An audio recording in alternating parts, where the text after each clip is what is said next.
review of Bundesliga match day 28, which I promised you for Monday, 8th of April 2019, because all the matches have been played on Saturday and on Sunday, and so I can do the comparison with the bet market and the perfect betting game, and also have a review of the games in general.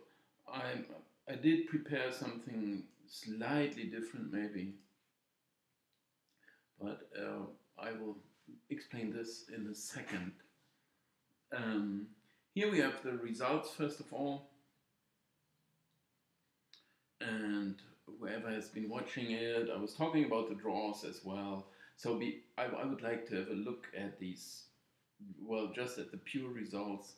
We have the tendency here, 1x2 or 1-0-2-0 for a draw. And as I was mentioning beforehand, two draws, or market is a bit different in the draws. So I see them a little less likely. So I don't want draws to occur. There had been two of them, which is perfect. Well, as I said, we had 22.45 or something like that draws, and this is exactly 2 out of 9 is exactly this value, or more or less. I mean, it's 22.22. What is it? Divide 2 by 9, you get 2.2. 2.22. That's what I'm trying to say. 22.22%. So the two draws are actually, well, exactly what one could have expected. And me and betting market as well. So I definitely wasn't wrong on these. But one match day doesn't count, really, for statistical purposes. And what else one could say here? Yeah, we can look at the games or inspect them a bit closer. What I was trying to do or show you here, I don't think I can make this bigger, but maybe you notice, or you can see this here, because in the other file it's not optically prepared. I could do that, of course, but maybe this is good enough here.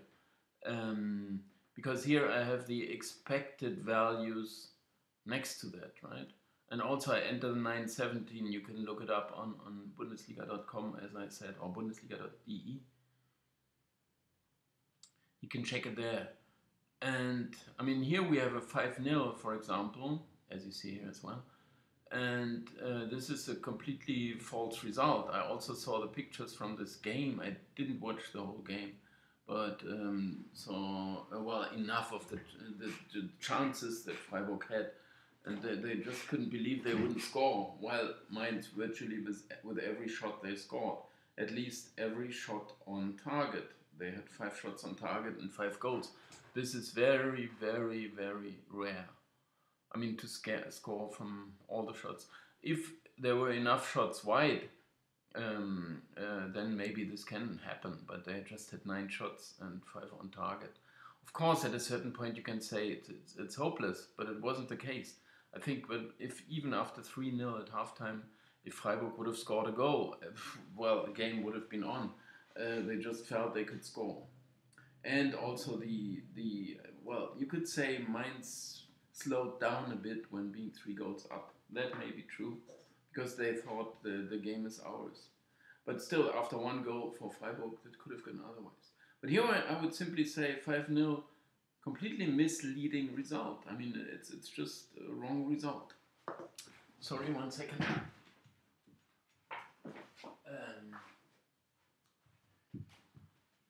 Whereby 5-0 is a bit too much to say, well, it should have gone otherwise, right? But still, I would say it just didn't reflect what happened on the pitch. It doesn't fairly reflect at all what happened. Freiburg had more shots, more corners, just on target. They were even more corners, a lot more possession, a lot more than expected, a lot more crosses. So, and with these values here, as I tried to explain, minus 20% is already a deserved win, or that would be a deserved win, because simply this is too much in their favor. Possession crosses, well, all the values. So, but if you include the goals, then you could say it's only minus 13, so you can't fully turn it around, right? Including the goals, it's even roundabout here. So the goals are covering up more or less for the bad effort that Mainz had.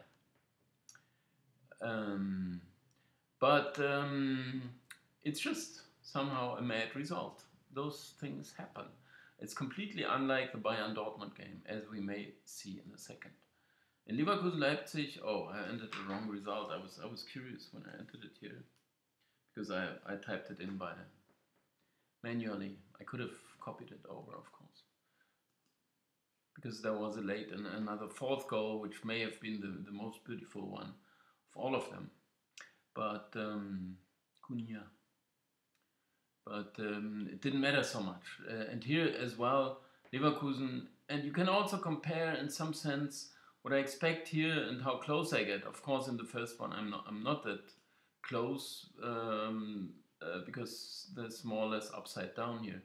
But well, you can't get it all right. I mean, 4-4 is very, as you see here, 11-8. It's also close. 4-4 is close. 6-2 corners is in favor of Leverkusen.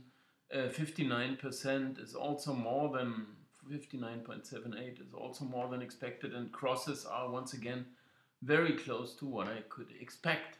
Of course, those algorithms, to explain them how I work out what I expect, I mean, they are not that complicated. But the updates and so on, the values have to be kept sharp. Anyway, it was another false result. I mean, as I used to, where do I show this? Usually here, I can translate this into goals they should have scored. In the Mainz game, it was, I don't need the last columns, sorry. This was the same thing here, right? Upside down. 1.51, 0.96, so I expected even Mainz to be more than half a goal better, which is enough. But it was Freiburg that were more than half a goal better. In Leverkusen-Leipzig, it's the same thing. Leverkusen had about as much as expected. Leipzig did have less. And this is what I showed here. They had just 8 instead of 10.33, 4 instead of 4.19, 2 instead of 4.89, possession less, crosses also a bit behind. So this is how this is translated into. And so another wrong result. I mean, Leverkusen for the third time in the row, unlucky. And I said when Bosch started in Leverkusen, it's a very good coach, but he will face very hard times here when he starts losing. And they would instantly say, well, they concede too many goals, you can't do that, you always attack. And so there's something wrong in his concept, which is totally wrong, as I can say here. But still, he will face this silly assault at his strategy. In Schalke Frankfurt, it was pretty one-sided. Maybe, I don't know which one is better now. I just wanted to show you I can do this here as well. I even expected Schalke to have more shots, which is a bit curious, even to me. But on target, yeah, okay, that was almost even, corners, slight edge to expected, that's what I'm saying, right? And also possession, I expected Schalke to be a bit ahead. Crosses. Well, but instead, in turn, or it was also the way I argued, because I said, well, maybe the stats have been okay for them over the season. I mean, around about what one could have expected. But this coach sacking, I didn't appreciate at all. And Stevens' coach is playing some archaic football. And as you see here, and the punishment, if you want so, in the ultimate minute, at last minute. I mean, punishment. I don't want to say these things, but they were so proud to maybe hang on to a point which they wouldn't have deserved. And then Caligiuri, I mean, he went like this inside the area. I don't know how to show this because, you know, he went like this. And I mean, what do we need the VAR for? Because referee can't see that? Or what are they claiming? I mean, now like that, they can simply approve the VAR is good because he spotted a clear handball the referee did not see. So maybe the referee doesn't even blow his whistle to make the VAR count. Or, I mean, of course, this is silly arguing. But what I say is they are searching in the wrong direction with the video assistant. Because what the referee decisions are going for is against the goals. Because in that same game, I can tell you, you will never find it in any highlight, any replay. You just won't find it. You won't see it. No one mentions it. No one talks about it except me.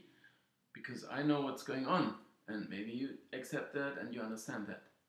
Because there was a long ball coming forward to the only sole striker, Burgstaller. And maybe it was even, well, could have developed into a chance to score a goal. Just a long ball. He was standing there and he was trying to take on the ball. Okay? And instantly 2 defenders came around him. So he didn't have the time to stop the ball because the defenders are too alert. The ball takes his time. It's time to get there. And so whatever, I mean, it's not something really worth talking about if it weren't what was going to happen. Because those defenders, for me, impeded him. This is, I don't know what this is called in England, but when they come from both sides and more or less they don't leave him any space. So he can't move anymore. The ball still came down when he was still trying to take it on. It was coming to him. So the 2 defenders impeded him. That's what I would say. But it was not inside the area. It was 30 yards out or so.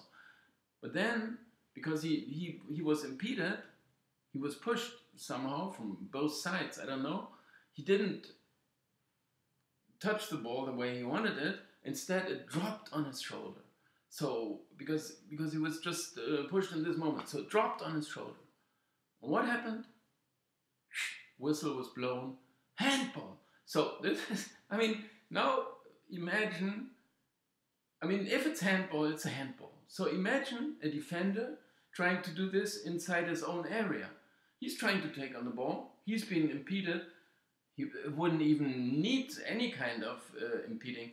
He's when players around him, ball drops on his shoulder. Okay, I'm going to give a penalty. Or what would they think? I mean, no one would give a penalty for that. So why is it a handball there? But this is for me to show the difference how attacking players are treated compared to how defending players are treated. And when Caligiuri has done this, now tell me, this referee saw that this was a handball, where it wasn't even a handball because this is his shoulder, and the ball just went there because he couldn't move, because he was pushed a bit. So it dropped in the wrong place because of that pushing. And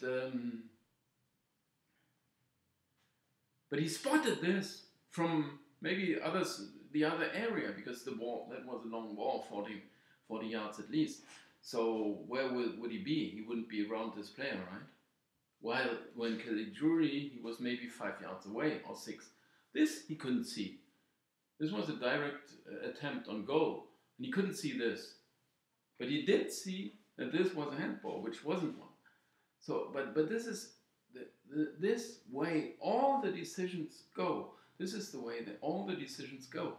They go, and well, you don't need the VAR for that. All you need is, have you got the guts to give a penalty?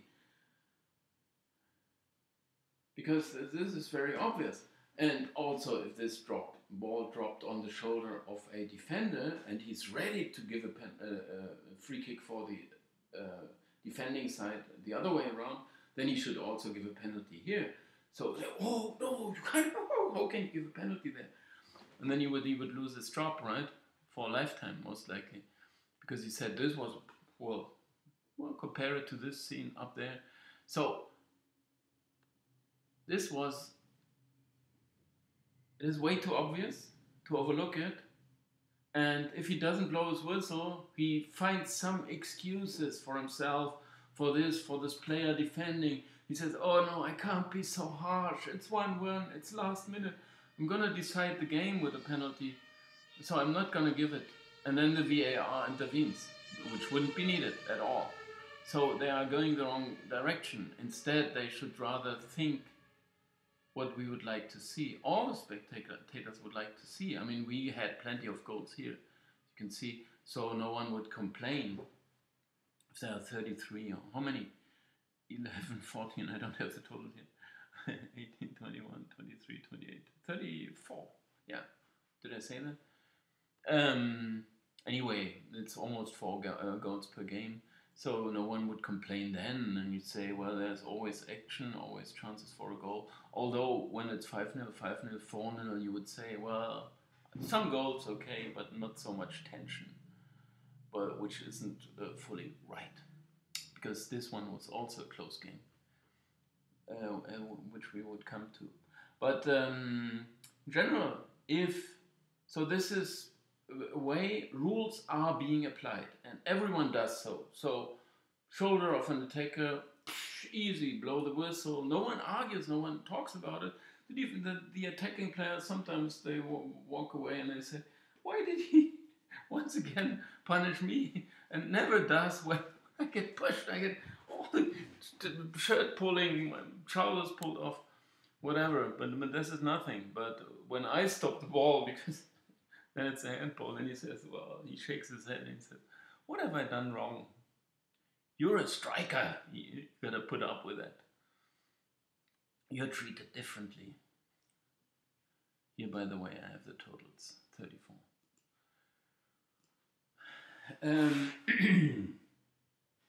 So, just think about this. And if you think, or you can't get the referees into, you can't talk them into blowing the whistle and awarding those penalties. Because there's all the time, when you see so many bad tackles, and then it's always just, well, this is just borderline. I mean, it's in 50-50, and they never give it. And you say 50-50, now they talk about 60-40 penalties, which is as silly, because it's not given. So it's a 60-40, you should have given it. And there were other interventions that should have been made to award penalties, so why haven't they done it? And they still wonder. Then this Dr. Merck says, well, I wonder what pictures he saw. He saw the same pictures that you saw. He just doesn't have the guts to say this was a penalty, or he doesn't want to, but why does he wonder what pictures he saw? And then there is the excuse. Okay, he saw a different angle, so he thought maybe it's not a penalty, which was so obvious to everyone. A Knoche in Wolfsburg against Hannover. And there are even worse tackles, if you saw that in Bundesliga 2, which is not our subject right now, but still, silly things. But what I say here is, or the last point that I would like to make about it is, or 2 points, okay, the one would be, as soon as you would start to understand that concept and you would award those penalties, you wouldn't see 10 penalties per game as they fear, or say, oh no, you can't do that, then you would have 10 penalties. Okay, so why not? If it's in the rules, this is a foul, so give a penalty because it's inside the area. You wouldn't see those 10 penalties. Instead, you would see defenders knowing what they are allowed to do and what they are not allowed to do. And so you would see some more exciting goalmouth action, because you know, whenever an attacker also goes to for the header, and then he's still pushed and he doesn't touch it properly and it goes wide, and so on. And then they say, okay, this was not enough for a penalty, although this kind of impeding is enough for not scoring a goal.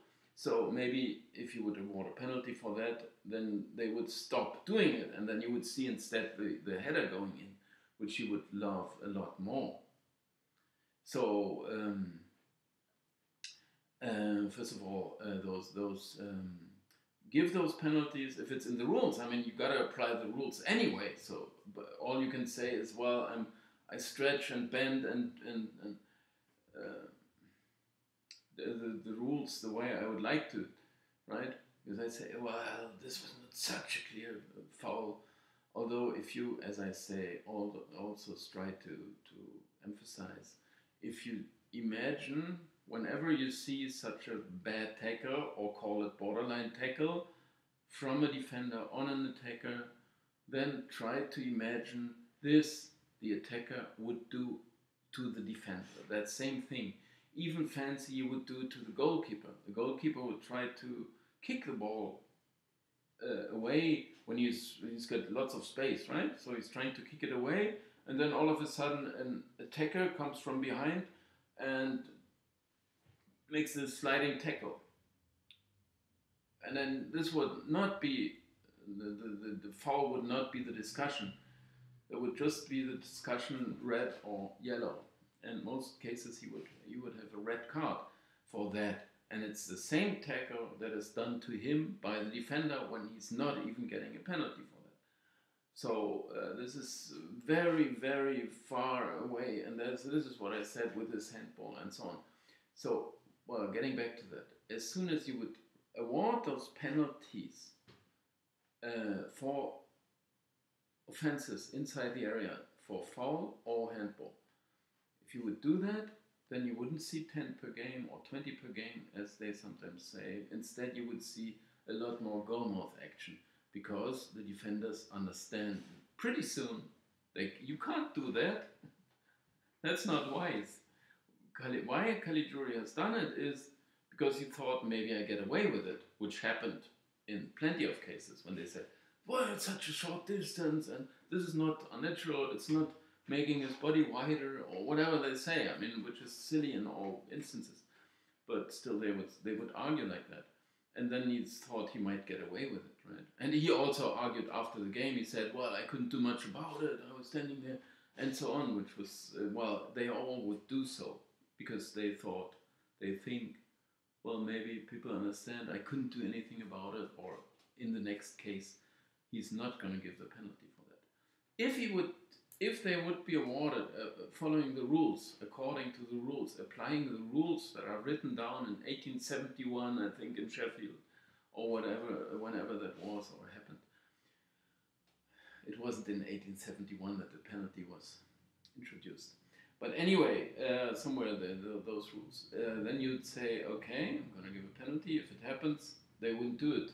They wouldn't see 10 penalties or 20. You would see more goalmouth action, more goals. And everyone would appreciate that and would love football a lot more if you would say, well, let me watch it. And it's just applying the rules. So, I mean, I'm not changing the rules. Just say, okay, think about it and apply them. That's all I'm asking for. But even if you would say, well, this was an offense, defender, ball dropped on his shoulder, okay, this is a penalty, he's going to give a penalty. You can't do that, you're going to decide the game. Well, you wouldn't decide the games like that anymore, because if it's 5-3 or any random score line, I mean, I'm not talking about 25 goals as in handball, 40 goals, 60 goals. I don't know, basketball, 250 baskets, or, well, they count 3 times. But anyway, lots of baskets or goals. Well, I don't know, I can't foresee. Maybe as in ice hockey, I can't foresee how many goals we will have as soon as we apply the rules. But first of all, we gotta apply the rules. I mean, why not? I mean, those are written down, then you wouldn't worry about if there are 8 goals per game. I don't know. So no one would worry, because we are playing according to the rules of football that we have written down and we all agreed on. And maybe people would love it. They would say, oh, there was another 7-4. Okay, I loved it. Great game. as I tell you here, when I watch the youth games, you see there was another 6-4 this Saturday here between the youth from Victoria against uh, Union. Union Berlin, yeah. And so no one worries. I mean, it's also, they play 25 minutes and a half, so it's 10 goals in 50 minutes. And no one worries. I mean, you just see in the attack, he shoots, okay, ball is in, so we are happy. The others may not be, but we are happy. There are just goals coming. And why would we worry? But if we would notice we can't get the referees in doing so, and also maybe, I mean, why not change the rules? I mean, you can still do it. I mean, but not for the cause or the case of too many goals, but for the one penalty is actually boring situation right now these days. The attackers step up to the ball. When they step up to the ball, they stop, they pause for a moment, which they were not allowed. I don't know, now they say something silly about it, why they are allowed to do so. And although I favor the goals, I would also favor to see the goalkeeper having a fair chance, which he doesn't have anymore. I mean, when the striker stops and waits until, I mean, he's got to take a decision. The goal is this wide, and this is just 11 or 10, 12 yards out. So 11 meters, 12 yards. So, I mean, you can't defend this. You know, this is so huge. You can't defend it from a shot from a professional footballer from this distance. You can't stop it. I mean, you have to maybe predict where he's shooting. But as soon as you move, he's going to take the other side. So, and if he's allowed to do so, that's why we have more than 85% goals. Now, it's every penalty is going in. So whenever there's a penalty awarded, I'm not going to watch it. I mean, I'm not going to watch it. I did this. I haven't even done this as a child, although this was the most exciting thing. You know, maybe when I was standing behind the goal, okay, I'm going to watch it. But I didn't like this situation because it's just unfair. I would like to have it a fair situation. And in America, as I used to say, USA, as I used to say, they always instantly invent some good rules, which they've done to all of their sports, which are all going well. And no one has to worry about the rules. I mean, maybe you can say, well, baseball, okay, American football, I don't want to see that win 5 yards or 10 yards, how much they win. I don't care. And then once again, game is stopped, so another set piece or whatever that's called there. And I'm bored by that, but still there's enough action and the rules are fair and no one has to, you know, and also in baseball you can say, well, those home runs, okay, whenever they happen, he hits the ball well. Okay, still I don't like it, but the rules are fine. And they love it because the rules are fine, and maybe if you start watching it, you will like it yourself. But if you start, you know, understanding and get into the game, and then of course you have to need a team somehow or get some kind of, well, somehow get into it. But in football, they instantly said, well, we don't want those boring penalties because they notice that's not something people want to see and it's not exciting. And then they said, well, 35 yards or that's 40 yards. I don't know how much it is. But from then, one attacker goes to the goalkeeper, goes to the goal, and the goalkeeper can do what he wants and the shot taker can do what he wants. He can dribble around and he can instantly shoot it, he can chip it, or he can do whatever he wants to. But he has to take it within 6 seconds, I think. He has to take the shot, right? Or one shot. I don't know if it counts if the goalkeeper, if it bounces back. I don't know. But at least there's this, an idea that instantly, I mean, you simply have to say, well, that's a good idea, isn't it? So go ahead, let's try it. They wouldn't do, oh no, there's always been a penalty. So it's just, they are just going wrong everywhere. So what I'm trying to say is, if you would award those penalties for a foul inside the area, and you turn silly chances into goals, as I said. I mean, when there's an attacker going away from goal, and he's tackled from behind. And there's more or less it's 2% for a goal, 5%, I don't know, because he might turn around, find another player, and so on, and then shoot from there, or the other one. But this is not a goal situation, right? Then you could say, well, instead of this penalty, I'm going to give this kind of penalty that I just said, or we move up 16 to the, what is it, 18 yards box, from where we take the shot, and maybe then it's an interesting situation that people would like to see. So replace the penalty by a different punishment, which, because 12 yards with the way they are allowed to take it, it's just not interesting, because this is too clearly going in favor of the attacking of the shot taker.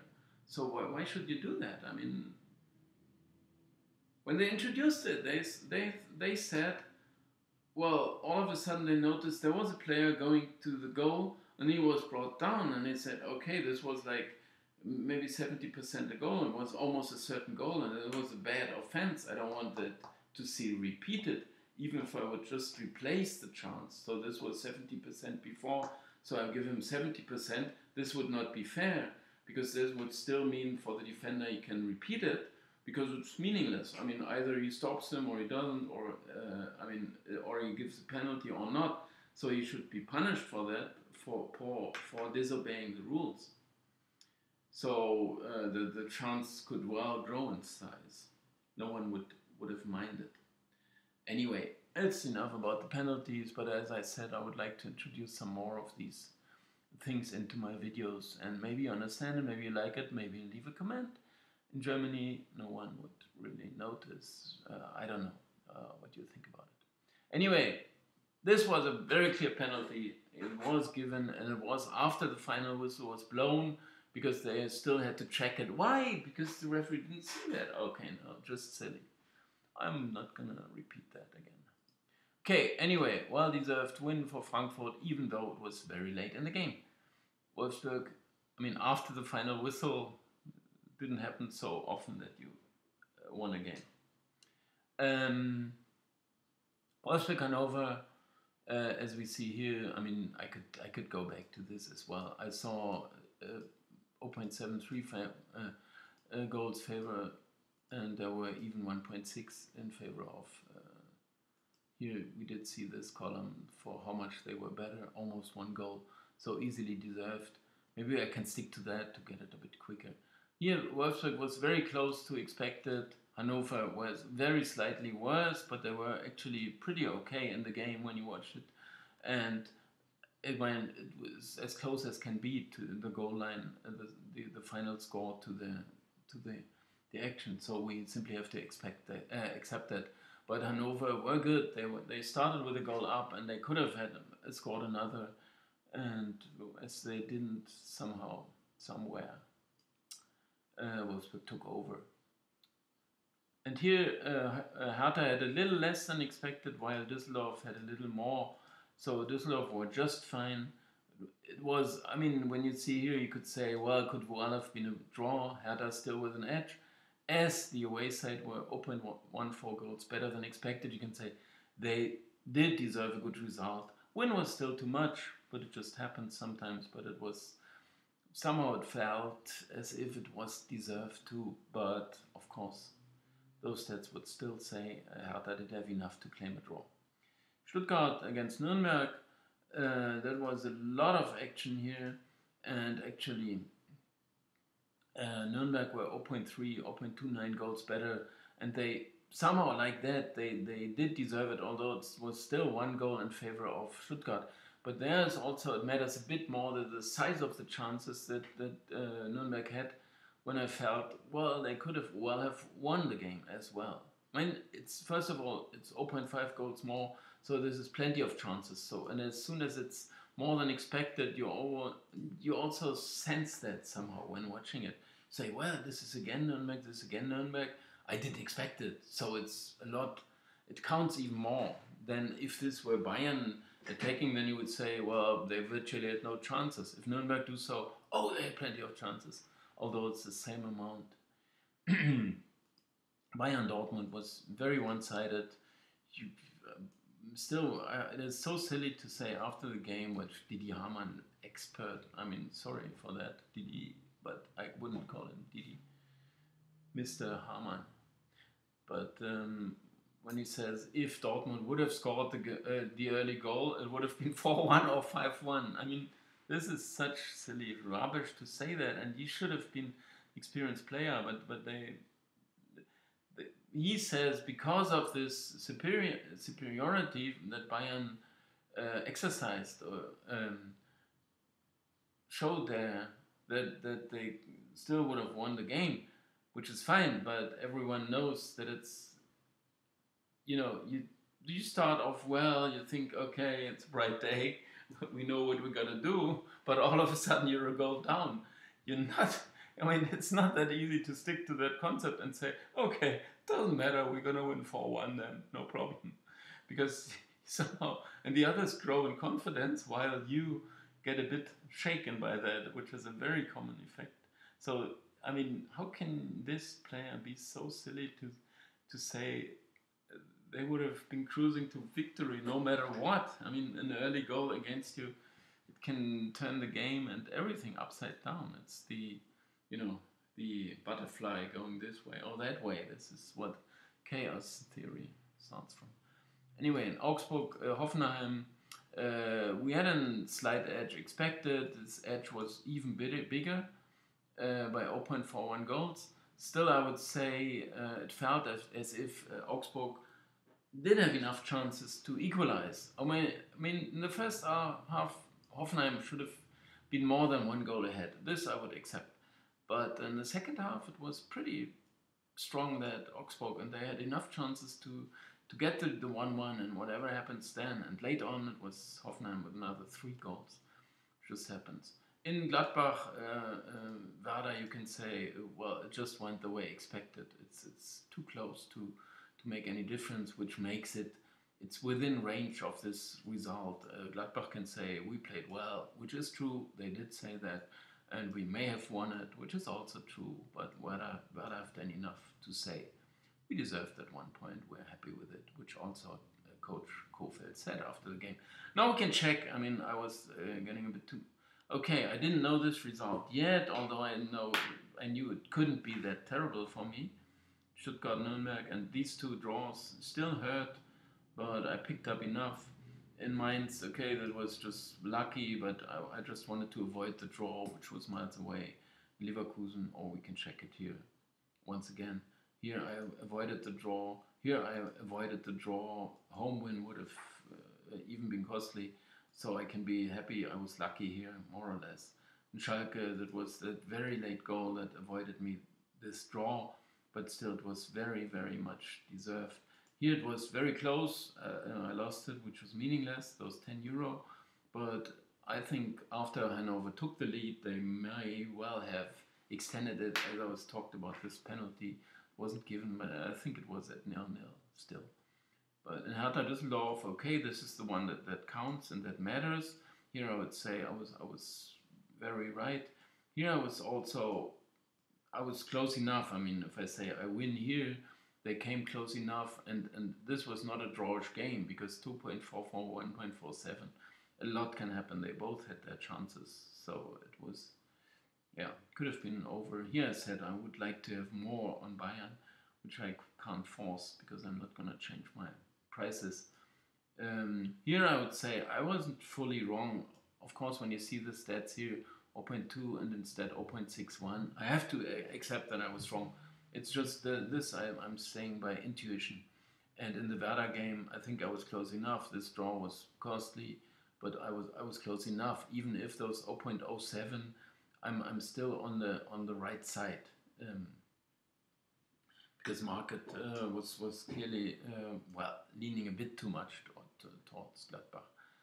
So at least at worst it's neutral for me. I would say it's good for me.